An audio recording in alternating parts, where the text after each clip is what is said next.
Hey everyone, welcome to Operations, the show where we look under the hood of companies in hypergrowth. My name is Sean Lane. As some of you may know, I spent much of the last year or so working on a project that honestly still feels somewhat crazy to say out loud. I wrote a book. And I shouldn't say I should say we wrote a book, because I had an unbelievable co-author and partner on this project, Laura Adint. Laura is our guest today, and she was also my boss at one point in my career. Laura and I worked really well together, so when we weren't working together anymore, we sought out a new way to partner on something, and the result is the Revenue Operations Manual. The book is a blueprint for running a world-class RevOps org. It includes interviews with 50 plus world-class operators, many of which came from this show. We've got success stories from real-world role models and some cautionary tales from when things didn't go according to plan.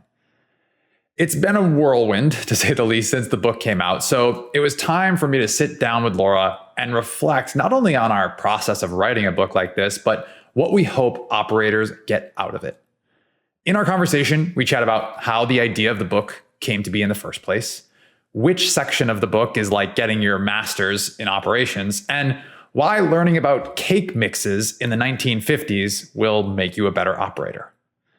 To start, though, I asked Laura what she remembers about the middle of last year when we first came up with the idea for the book. So I know we had multiple conversations about it before. And then one night I woke up at 2 a.m.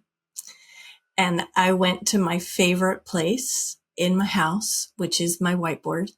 And it's a big, giant whiteboard. And I woke up and I had inspiration just hit, and I just wrote out like 10 different chapters, titles, or like ideas that I felt were so important to include in the book.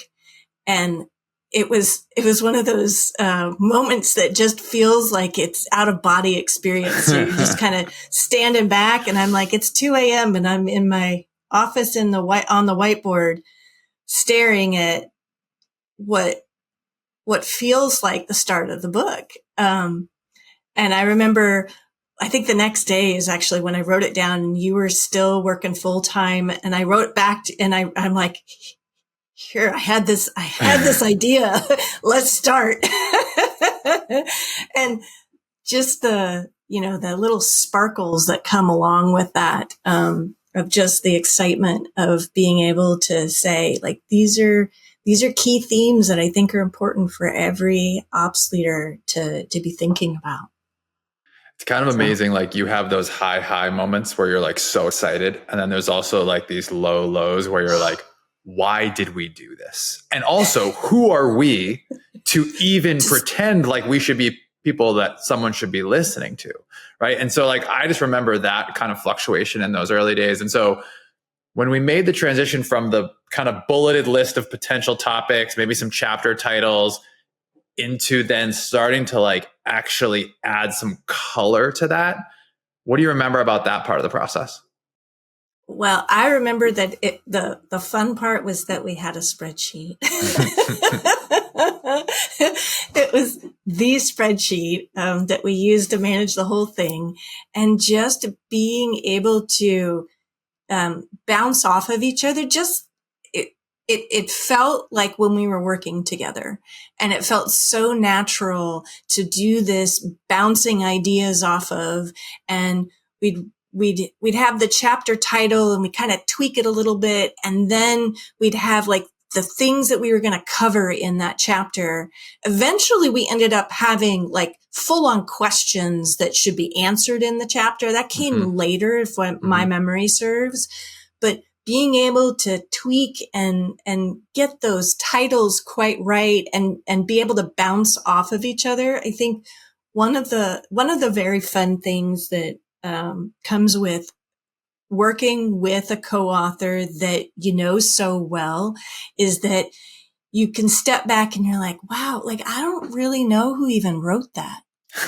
It was those things of like, well, it's better than when it started.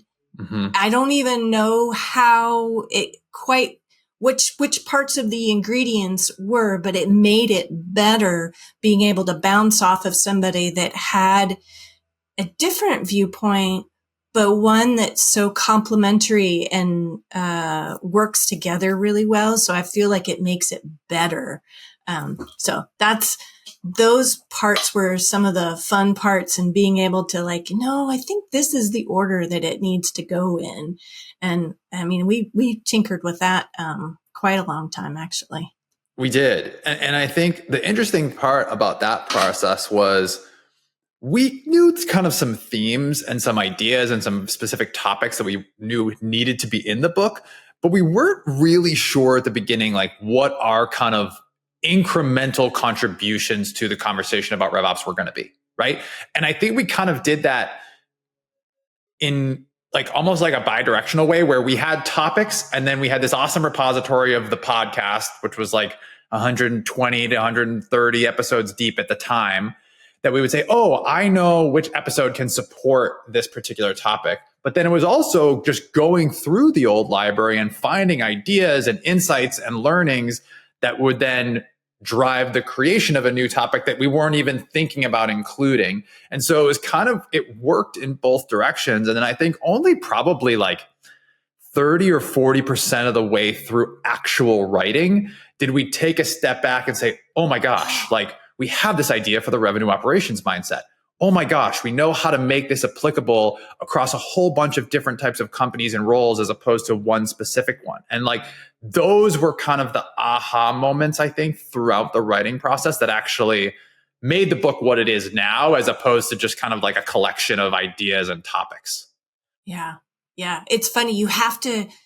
Sometimes you have to write before you figure out what you're trying to say. Yeah. Right. And those early days of, I think the first ones we just started writing. Like we didn't even have the outline quite ready. It was just write a chapter.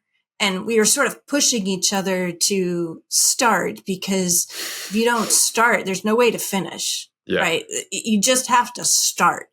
And we started, and yeah, those are pretty, I think we tossed out a few of those. They were a little rough. Sure. For sure. But it helped us find the voice, and how to find a voice where you can't really tell who's writing.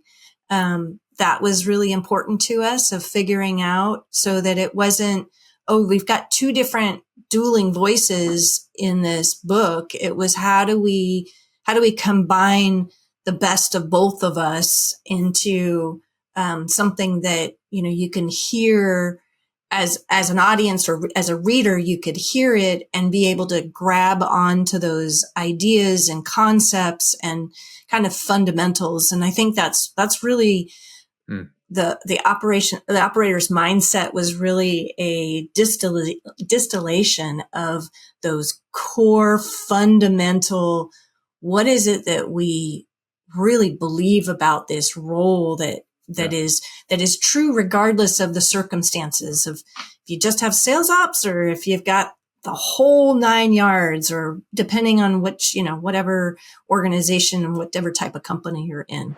This single shared voice in the book was really important to us. Laura would write a chapter and send it to me for revisions. I would write a chapter and send it back to her for edits. Eventually, after a lot of reps, the tone became more clear and more natural for both of us. But what was really important to us was that we wanted to make sure we had something to say. We wanted the book to add something to the RevOps conversation, not just recap conversations that were already happening. There is way more RevOps content today than back in 2018 when this show first started.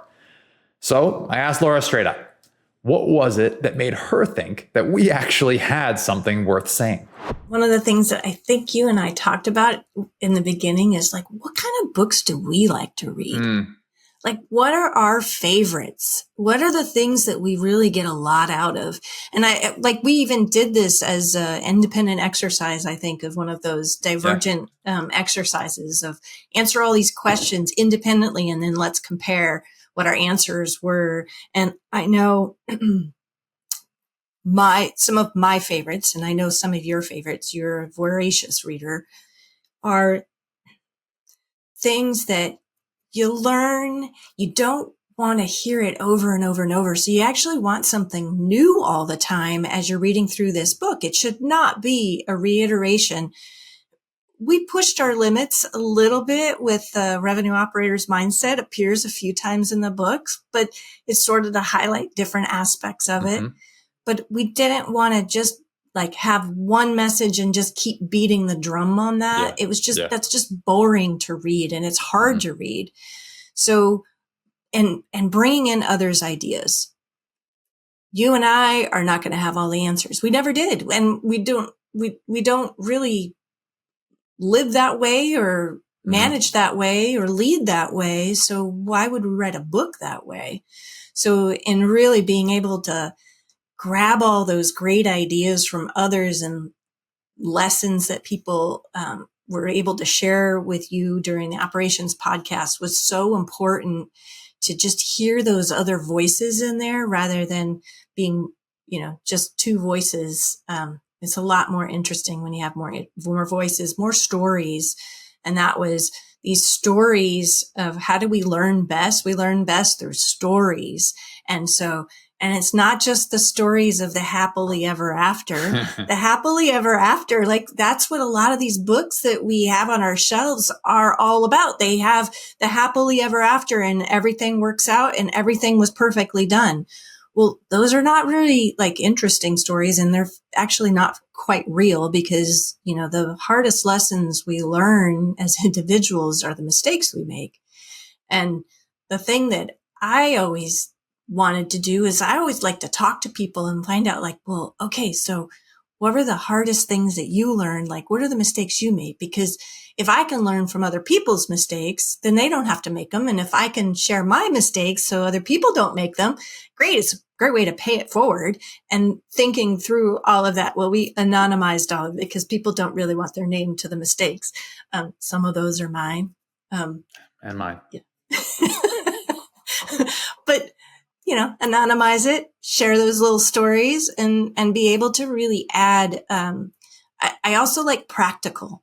So I don't personally like super theoretical stuff, because theory is great and interesting and maybe intellectual, but it's, an operator's day to day is hard and there's a lot of decisions you need to make every single day, all day long. And you'll get to the do I go left or do I go right?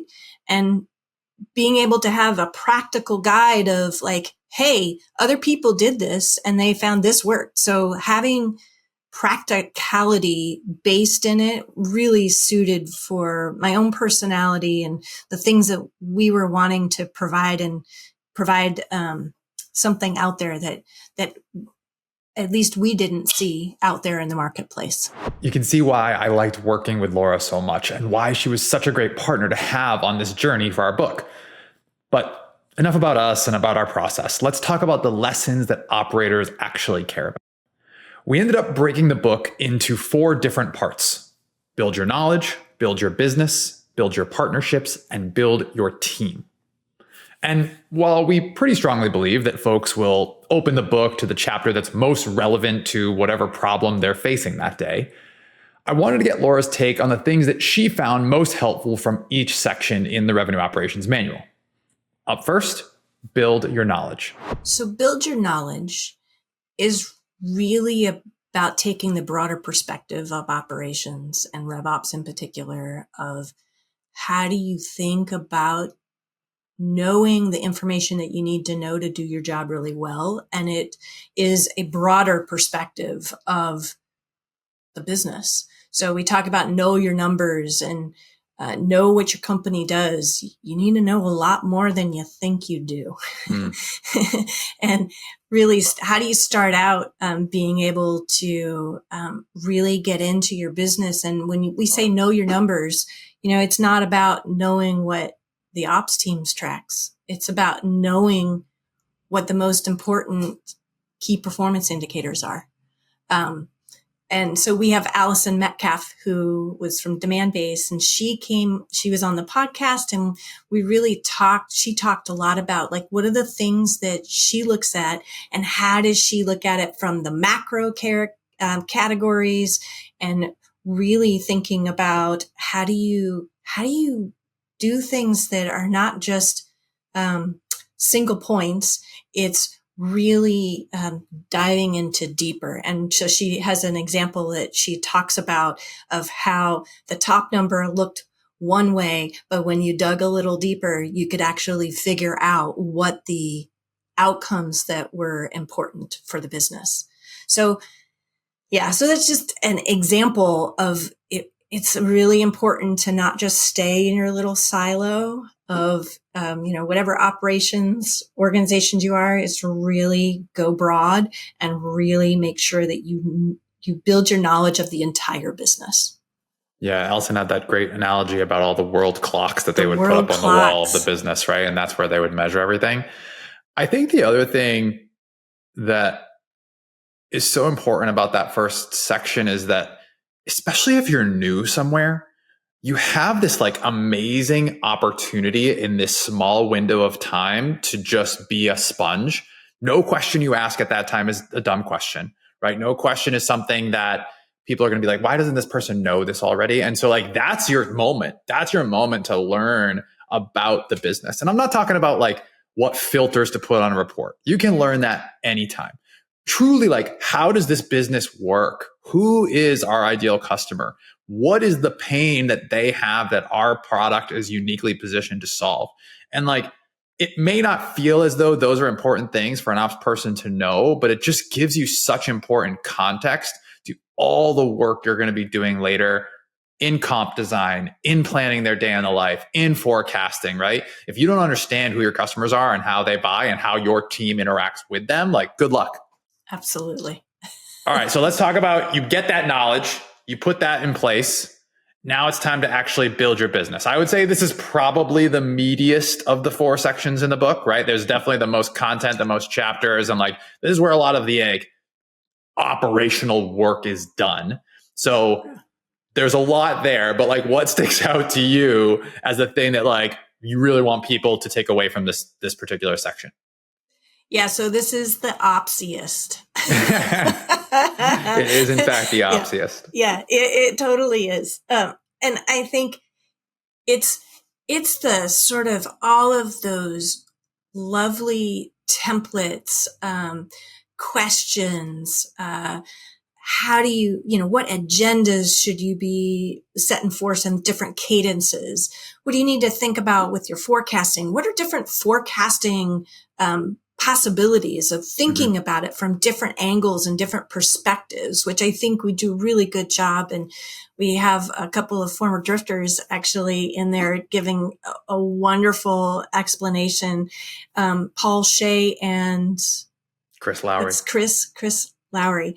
So I think those are just, it's sort of it's the operators like meat and potatoes, right? I know planning is my particular like cup of tea, and that's a very long chapter with a lot of different templates and the ways to think about it. So I think, as I step back from that is really thinking, I think it really highlights how embedded in a business operations is in every aspect, and how you influence those different areas of the business through how you run it, to what things do you put on the agenda? Who do you invite to these meetings?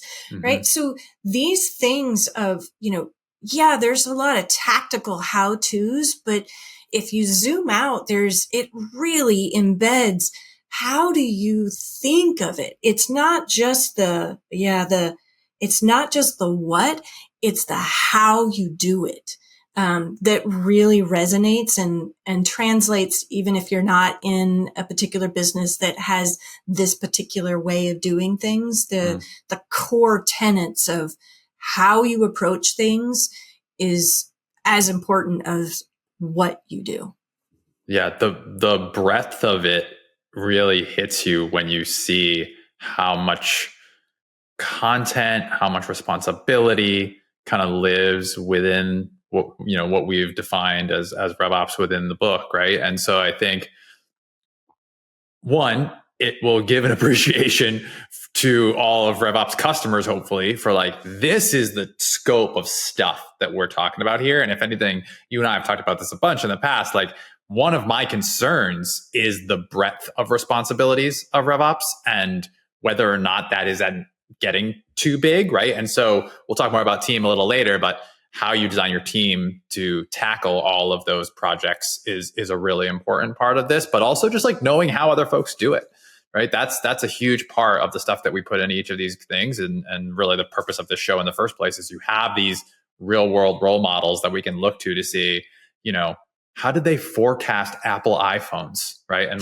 Michelle Pileshi will tell you how they did it. It's insane, right? Like, that's insane. An example that is in there. And so there's some good things there, but I think when you think about the build your business section, right? And you think about someone who's going through their day, they hit an issue, like, what's the thing that you expect people will kind of turn to in that section and be like, oh my gosh, this is exactly what I needed? I think it depends on where you hit your trouble, right? So if you're hitting your trouble on forecasting, you go to the forecasting chapter. Mm-hmm. I think we've got so many of those of where, like, how do other people do it? How do they approach it? How do they tackle, and what are the bigger? I think we do a pretty decent job of thinking of things in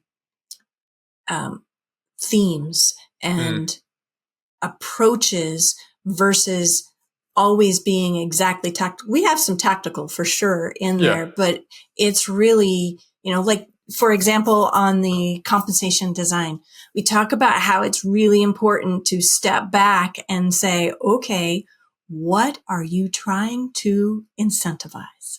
And really starting with your principles. And so it's really principle based. And then there's an execution side, but all of these, it's sort of the guidance of what are your principles that you're trying to accomplish, and then how you execute.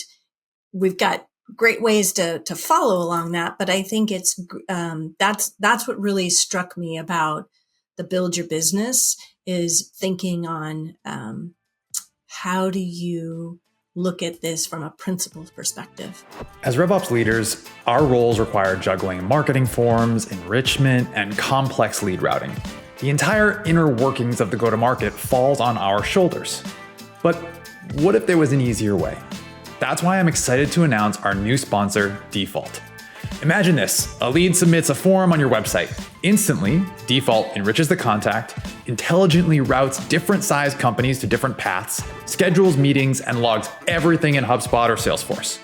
All automated, all in real time, and perhaps most importantly, all in one place. Visit default.com/Sean Lane today, or click the link in the show notes to learn more and revolutionize your RevOps today. Okay, back to Laura. Before the break, we covered the first two sections of the book, Build Your Knowledge and Build Your Business. The second half of the book is more people-focused. We've got Build Your Partnerships and Build Your Team. Now, don't tell anyone, but Build Your Partnerships is probably my favorite part of the book. There are way more soft skills involved in being a stellar cross-functional partner as an operator. So if you nail the 101 level in Build Your Knowledge and the 201 level in Build Your Business, how effectively you can build those cross-functional partnerships, to me, is what separates the decent and even good operators from the best ones. This section of the book is the master's program. So what sticks out to Laura about the lessons from Build Your Partnerships? So we have a story that we always tell, and I'm going to tell the story because it's one of my favorite stories. And it has to do with, we have a saying that we'll say is, in our team, we actually had this saying where we're like, okay, did you let them crack an egg? When we're working with whoever it was we're working with, like whether it's CS and designing the new, how do you give a score for a customer? Did you let them crack an egg? And so the story behind the did you let them crack an egg and what it means to us as operators is comes from cake mixes in the 1950s. And so the story is, back in the 1950s, cake mixes came out and they didn't actually sell all that well. They ended up doing a focus group and trying to figure out, like, why are these not selling well? And what they ended up finding was, well, you just add water and like, you're not really home baking the cake. You can't say you baked it. So they found that if they made them add something like an egg, crack an egg, that they then, the folks buying it, the consumers, really felt like, hey, I made this. I added something to this. So that's the little story. The fun part about doing the book is I started researching this a little bit and to find out, is this even a true story? And it turns out that it's not actually quite exactly true, but the actual truth is even better. And the actual truth is that they sold just fine in the beginning, and then they sort of hit a plateau, and then they did this consumer study to figure out what to make them better. And they found that actually adding the fresh egg made it better. It made it unqualifiedly better. And so really thinking about, how do we involve our customers, our partners, our internal customers as operations? How do we involve them in the solutions of what we're designing for them and making their lives better? And by getting their input, their eggs, you actually make it a lot better, because you've got the real folks that are actually having to do the real work with it, and being able, and just knowing, like, let them crack an egg. Well, let them add the egg because they make it better. So that's, I think the heart of so many of the parts of the Build Your Partnership is really engaging with your partners and including them in the solutions. And then even in as you roll it out. And like you said, that's the master's part of the program, the change management side of how do you engage them so that they are like, yeah, this cake that I baked was absolutely awesome. And I mean, it's literally going the extra step, right? Like literally in the recipe, it is the extra step, right? And I think that's the part of all the chapters in this section that are, probably not required in the job description, right? Like these are things that when you take that extra step to consider what are the ripple effects on this decision I'm about to make on the rest of the organization? And not just like if you're assigned to work with sales, but did I consider my finance partners in this comp planning decision? Did I consider my legal partners in this vendor choice that we're going to do for our contract management, right? And so like, it's things like that that go beyond kind of just like the typical, even if you think RevOps serves sales, marketing, customer success, like that is not enough. That's not everybody, right? The number of times that I think we probably made decisions without product in the room is terrifying to me now, looking back, right? And so like how you bring all those groups together and kind of take that extra step to care about the ripple effects of what you're working on, like there aren't many other teams in the company that are positioned to do that. So if you don't do it as an operator, chances are no one is going to, right? And so, that typically means extra work. Yeah, that typically means wrangling more people, but the end result is you get a better cake. Yeah, and that's what we're in the business of doing. Correct. Fantastic outcomes. Correct. Right? That's the outcomes. And then if we jump to the final section, I think you and I kind of debated like, is this right that we've left the people to the very end of this? Because they're just the most important part of the whole thing. But I think all of the other sections are kind of prerequisites. One, to know what you're going to need to do, right? Understand the true charter of what the team exists to accomplish, but also like recognizing who all those other internal partners are so you can staff your team in a way that really supports the organization, right? And so like I feel okay about the fact that we have build your team last because of that, but everything about this section is what ultimately will make or break the team. You could have the smartest person on the team leading it, but if you don't have this supporting cast, then it's never going to work. So what for you is the thing you want people to take away from the build your team section?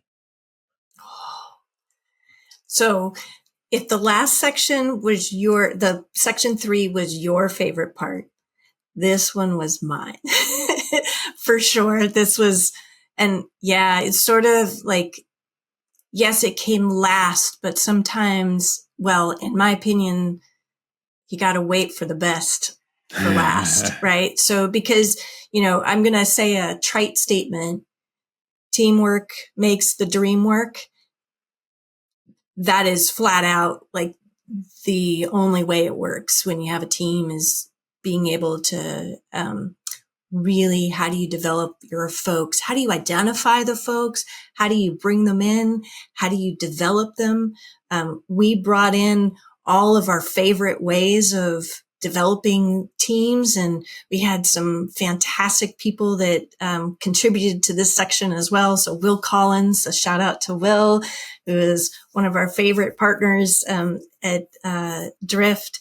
And he brought in his competency model. So his competency model of like figuring out like, how do you help guide folks, again, principles, right? Of how do you help your team develop and understand where they need to develop in this more holistic view of things. I think in our operations mindset, the very last line on that one is sort of the core heart part of our message is better, never done. And that to me encapsulates so much of how we think of our own personal development, how we think of our team development, how we think of the operator's role in the organization is we're there to make things better. And if we're doing our job right, it's never done because we continue to grow and change. And so it's better, never done. To me, that's sort of like, it's the last line of our operator's mindset. It's one of the favorite parts that I think of how do we grow as a team together.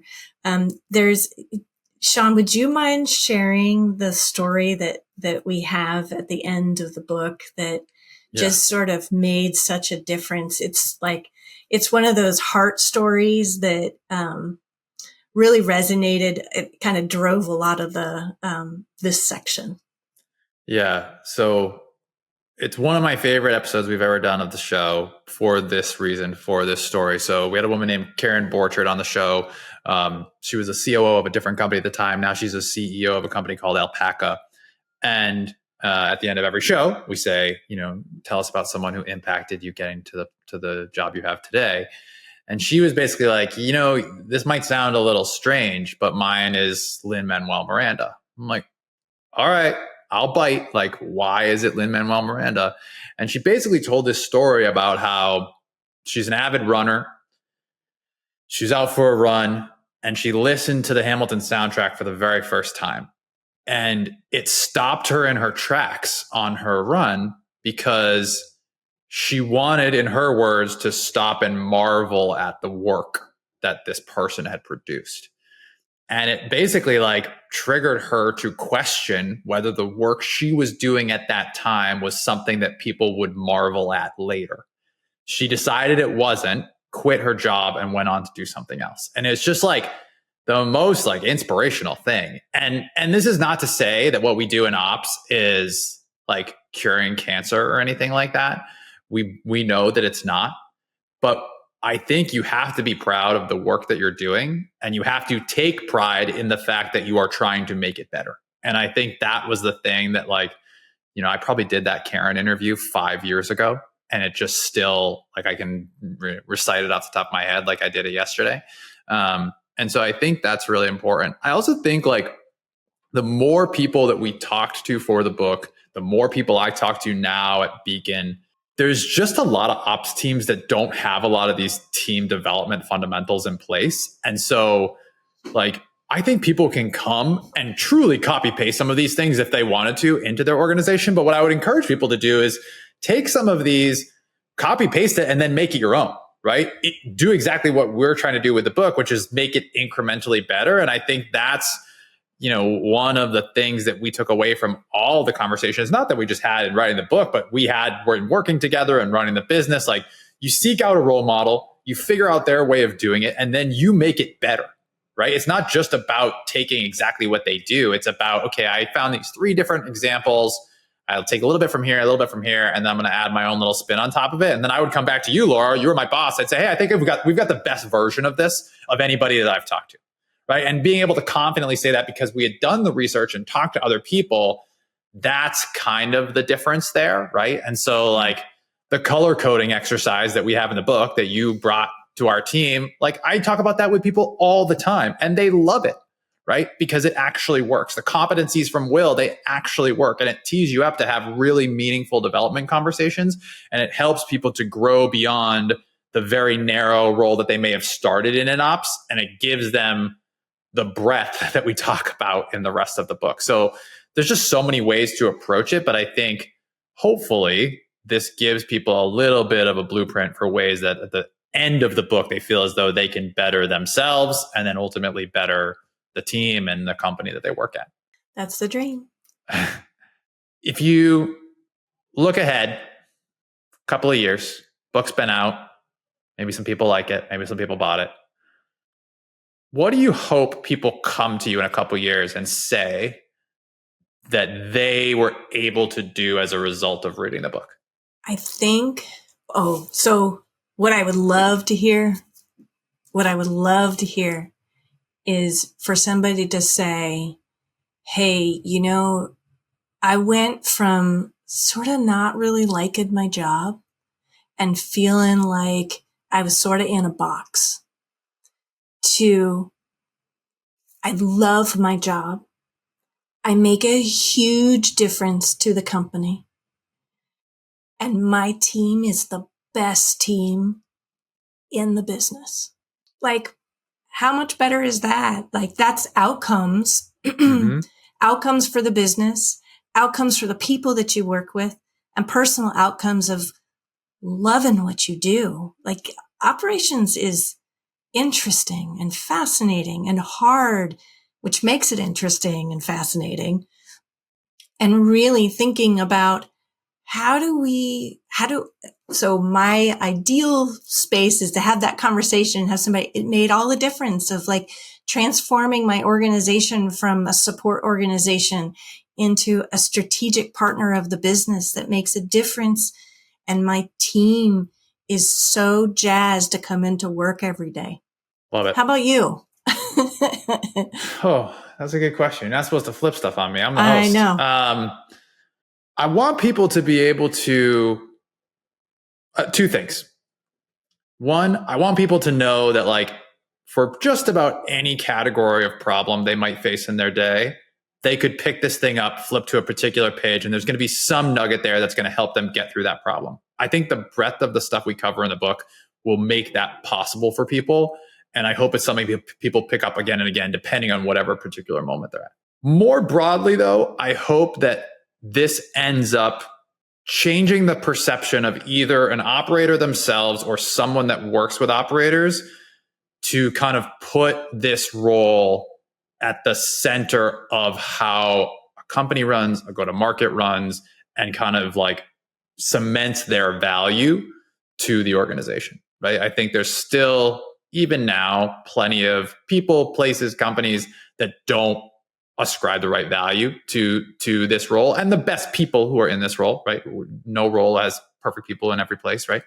But just changes their perception of what this role can be and the value and the impact of the work of the people who do it. Before we go, at the end of each show, we're going to ask each guest the same lightning round of questions. Ready? Here we go. Best book you've read in the last 6 months. Cannot pick your own.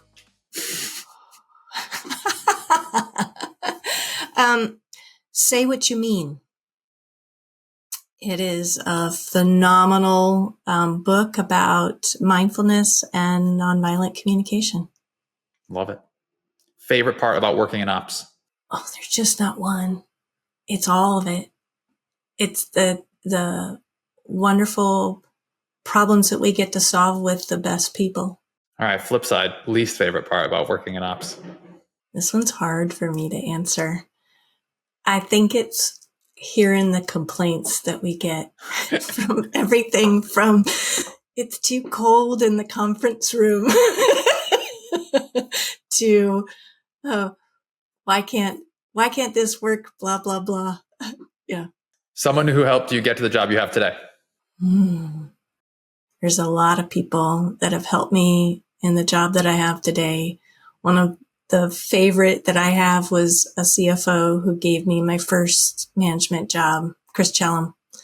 He took a chance on somebody that hadn't had any management experience. And I think a lot of what I owe to him of being able to see something in me that I hadn't quite seen myself.